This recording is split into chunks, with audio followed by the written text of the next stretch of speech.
But that's where it began, 30 years ago. What you're seeing is a 30-year collection on the other side of these walls. Some amazing stuff. And believe it or not, we have 5 times more than everything you're going to see. In the radio room, we have 900 original master tapes. You'll be able to sit down at desks and listen to Fibber, McGee, and Molly, Fred Allen, Fireside Theater. What you're in right now is the Hall of Fame wall, the great ladies of comedy, and the famous touring comedians. And on the other wall is the radio greats. Now, what these are is we don't pick these people. This was done by the Friars Club in New York. They picked those as well. And these came from Rolling Stone magazine. And we have a little surprise in this area. These folks here are like the next rung next to the icons. The big names here, Jerry Seinfeld's on here, and Russell Brand. So these are top-notch traveling comedians that go on this wall. So we made a few calls and we got some approvals. So we got a little surprise that Elliott doesn't know. I got this back from New York and from some of the people on our board who voted for this. So I'm going to read you something because Elliott has been appointed to go on the wall.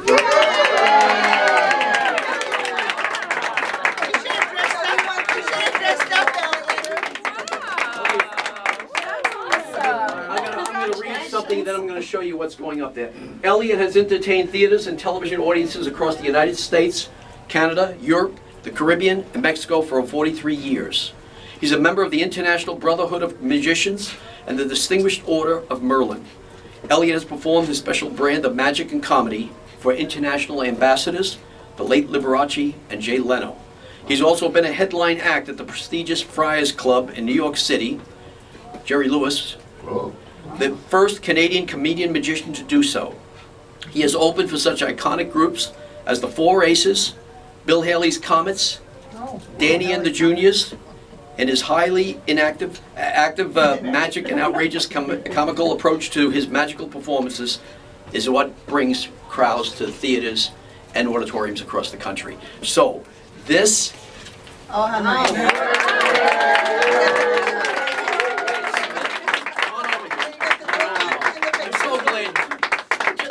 best part is that this thing will go viral and Elliott will look like he's selling toothbrushes on it.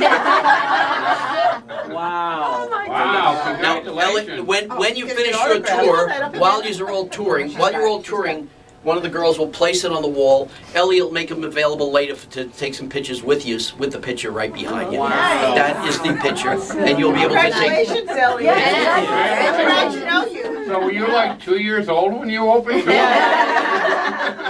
Wow. Give it to one of the girls, because they need you free. Thank you very much. You're welcome. Thank you. You're welcome. Very good. Speak. Elliott, do you have anything to say? You must be like honored. Wow, like my heart is beating right now. Well, I hope my heart's beating. But like, this is incredible. I mean, when I was 6 years old, this is all I wanted to do. I asked my parents for a magic set. I wanted to be a full-time professional magician. And that's all I ever wanted to dream. But, you know, as I was growing up, I was doing magic, but, you know, my parents said, go to school, get an education, get a real job, and which I did. But I was always told by my peers way back then that, you know, you can't do that. You have to do what we do. You have to work at a job for 25, 30 years, and then when you retire, then you can go out and do what you want. But I never thought it would come true, but I didn't listen to them. I just decided to do my own thing.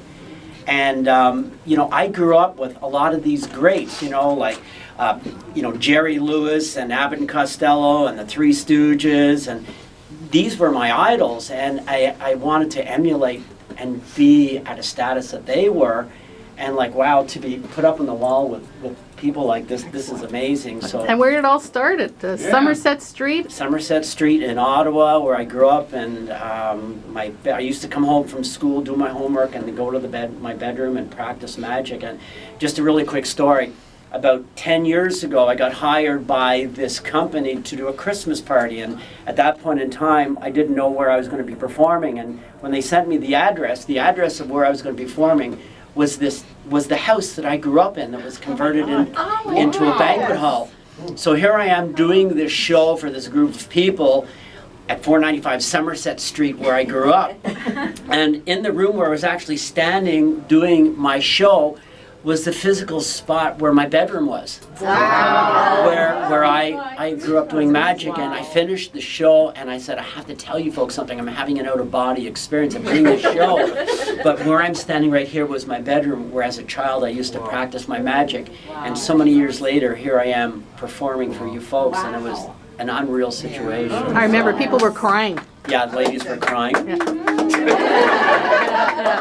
So thank you very much. This is a great honor to be It's good to have you up there, recognized with this, and wow, let's... Elliott!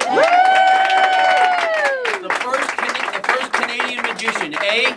Hey. Yeah.